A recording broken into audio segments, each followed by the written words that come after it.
কেমনে টিকবেন? কেমনে টিকবেন? আল্লাহ রসুল বলছে কবর একটা চাপ দিবে, ডান পাশের মাটি বাম দিকে, বাম দিকের মাটি ডান পাশে চলে আসবে। নবী বলছে উম্মত হাত্তা তাখতালিফা আদলাউহু, ডান পাশের পাজরের হাড্ডি বাম পাশের হাড্ডিতে এইভাবে দুই আঙ্গুল দেখাই নিয়ে, এই যে এই আঙ্গুল যেভাবে ঢোকে এইভাবে ডান পাশের হাড্ডি বাম পাশে এইভাবে ঢুকে যাবে। হাত্তা তাখতালিফা আদলাউহু। নবীজি হাদিস আছে, আমি নিজে পড়ছি, আত-তাযকিরা, আমার কাছে কিতাব আছে, ইমাম কুরতুবী রাহমাতুল্লাহর কিতাব। নবীজি কবরের দিকে তাকাইয়া সাহাবীর জানাজা পড়তে গেছে, খালি কবরের দিকে তাকাইয়া অঝরে কাঁদছে, সাহাবীরাও কাঁদছে, অনেকক্ষণ কাঁদা নবীজি কবরের দিকে তাকাইয়া সাহাবীগণে বলছে, ইয়া ইখওয়ানি লিমিসলি হাদা ফাআইদ্দু, আমার সাথীরা এই কবরের জন্য তোমরাও রেডি হও, তোমরাও প্রস্তুতি নাও, আইদ্দু, তোমরাও প্রস্তুতি নাও। আমার জ্যাঠা কিছুদিন আগে মারা গেছে, বিশ্বাস করেন, ঠিক এক সপ্তাহ আগে আমি জ্যাঠারে দেখে আসছি, জ্যাঠার হাতে টাকা টুকা দিয়ে আসছি, এক সপ্তাহের মাথায় জ্যাঠা আবার মারা গেছে। আমারে খবর দিছে, আমি জ্যাঠার জানাজা পড়াইছি, আমার আপন বড় জ্যাঠা। তো জানাজার আগে জ্যাঠার কবরে আমি খালি কবরের দিকে অনেকক্ষণ বইয়া বইয়া তাকাইছি, এমন কান্না আইছে খালি কবর দেখে। আর আমার এমনি, আমি আমার কথা বলতেছি, আমার কাছে মনে হয়েছে আমার জ্যাঠার কবরের দিকে তাকাইয়া থাকার পরে কবর যেন আমারে বলতেছে, আনিস আমি এখান থেকে একটু মাটি তোর জ্যাঠারে বানাইবার লেগা দিছিলাম, আজ আমার মাটি আমার কাছেই ফেরত নিলাম। মিনহা খালাকনাকুম ওয়া ফিহা নুঈদ। কবরের মাটি আমাদের যেমন, কবর চিৎকার দিয়ে বলে আনা বাইতুদ দুত। প্রতিদিন কবর বলে, এ দুনিয়াবাসী আমি পোকামাকড়ের ঘর। আনা বাইতুল ওয়াহদা, আমি একাকিত্বের ঘর। আনা বাইতুল গুরবা, আমি অপরিচিত ঘর। দুনিয়ায় বন্ধু অন্যের বাড়িতে গেলেও দরজা জানালা রুমের সেটিং দেখে বোঝা যায় কোনটা কোন রুম। প্লাস্টিকের দরজা এটি দেখলে বোঝা যায় এটা বাথরুম, ঠিক না? এটা বোঝা যায়। রান্নাঘর দেখলেই বোঝা যায় এটা কিচেন রুম, অর্থাৎ নিজের ঘরে না হলেও অন্যের ঘরে মোটামুটি আন্দাজ করা যায়। সোফা দেখলে বোঝা যায় এটা সামনের রুম। কিন্তু আল্লাহ রসুল বলেন কবর নিজে ডাক দিয়ে বলে, বান্দা আমার মাঝে আয়সা দেখবা, আমি একদম অপরিচিত ঘর, তোমার দেখা পৃথিবীর কোনো ঘরের সাথে এই ঘরের কোনো মিল নাই।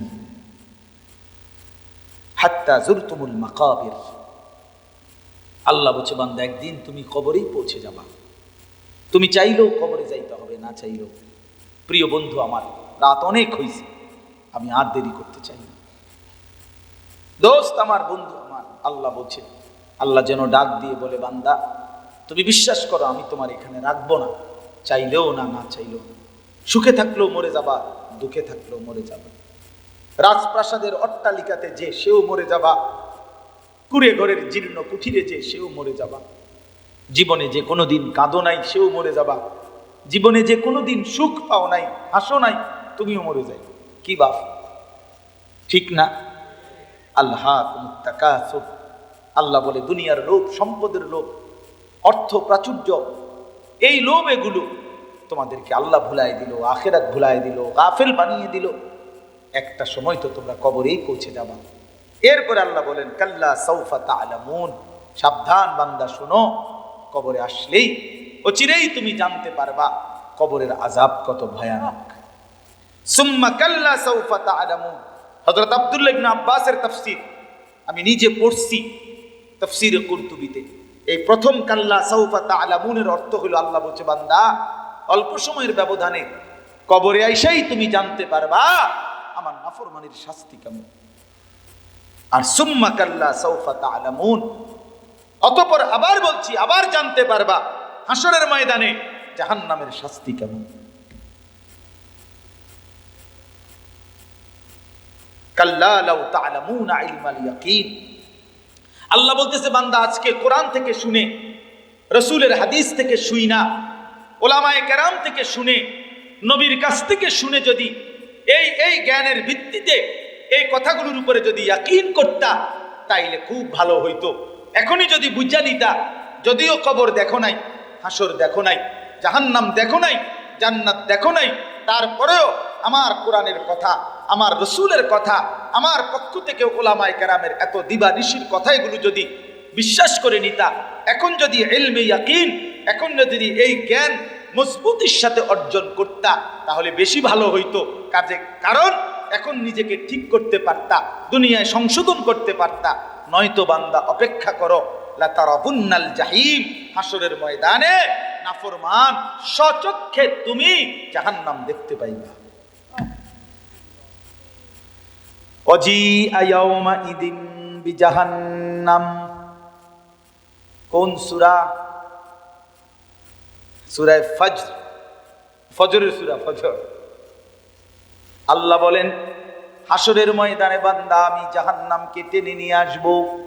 70,000 ফেরেশতা, 70,000 শিকলের মধ্যে বেঁধে, প্রতি শিকলের মধ্যে 70,000 কড়া, প্রতি কড়ার মধ্যে 70,000 ফেরেশতা ধরা, কোটি কোটি ফেরেশতা টেনে শিকলের বেঁধে জাহান্নামকে হাসরের ময়দানে টেনে নিয়ে আসবে।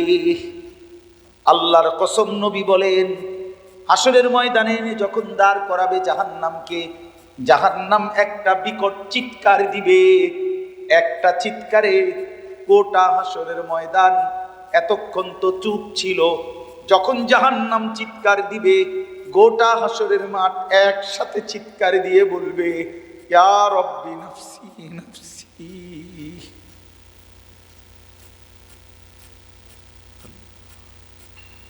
আমার এই মাফ করে দেন।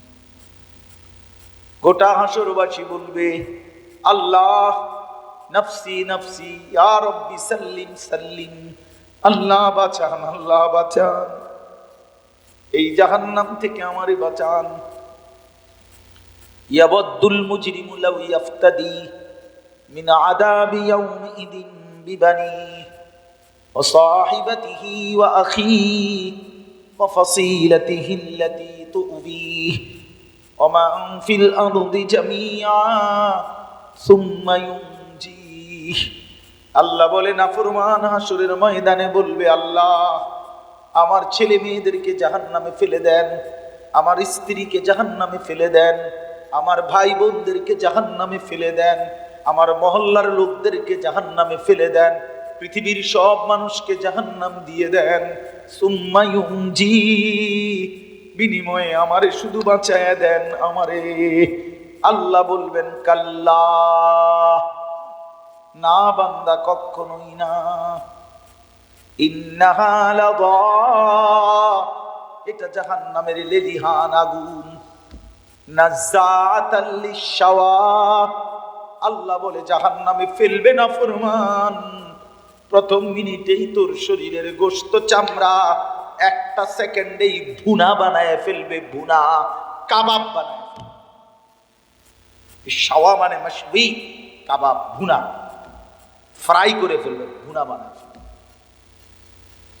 প্রিয় বন্ধু আমার, ছেলেরা আমার, এগুলো বক্তার কথা না, আল্লাহর কথা। ভালো হয়ে সুন্দর হও, আখলাক ভালো।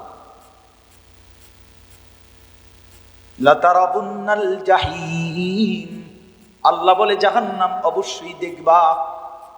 ওই যে বললাম জাহান্নামকে আনবে। ইয়াউমা ইদিন ইয়াতাযাক্কারুল ইনসান, আল্লাহ বলে প্রতিটা মানুষ তার পুরা জিন্দেগির কথা মনে পড়বে। 60 বছর, 40 বছর, 30 বছর, 50 বছর পুরা মনে পড়বে। ওয়া আন্না লাহুদ যিকরা, কিন্তু বান্দা বলো না, আল্লাহ বলে বান্দা সেদিন আখিরাতে হাসরের ময়দানে মনে পড়ে কি লাভ হবে। সুম্মা লাতারাবুন্নাহা আইনাল ইয়াকিন, তখন জাহান্নামকে সচক্ষে দেখে, চোখে দেখে যেই নিশ্চিত জ্ঞান হয় সেটাই তোমার হবে। হবে অর্থাৎ সরাসরি চোখে দেখলে আর তো অস্বীকার করার কিছু নাই। আছে কি? এটা যে টিস্যু বক্স, এটা দেখতেছেন? হ্যাঁ, না, এটা পানির গ্লাস, এটা পানির গ্লাস। কি এটা ইয়াকিন? তো কথা বলেন না কেন? এই আইনুল ইয়াকিন, চোখে দেখে নিশ্চিত। আল্লাহ বলেন, আজ যদি আমার কোরআন, আমার সুন্নাহ, আমার ওলামাদের কথা শুনে বিশ্বাস করতা, সেদিন দুনিয়ায় ভালো হইতো। ভালো তো হইতো, পাত্তা তো দিলা না। আজ তো জাহান্নাম দেখে নিশ্চিত, চোখে দেখে নিশ্চিত আইনুল ইয়াকিন হবে। এগুলোর আরো অনেক ব্যাখ্যা আছে, আমি শুধু স্বাভাবিকটা বললাম আর কি আপনাদেরকে। আমরা যখন তালেবে ইলম মাদ্রাসায় যখন পড়ায়, তখন আরো অনেক কিছু ইলমুল ইয়াকিন, হাক্কুল ইয়াকিন, আইনুল ইয়াকিন, এগুলো অনেক কিছু পড়ায়। আপনাদের জন্য স্বাভাবিকটা বললাম।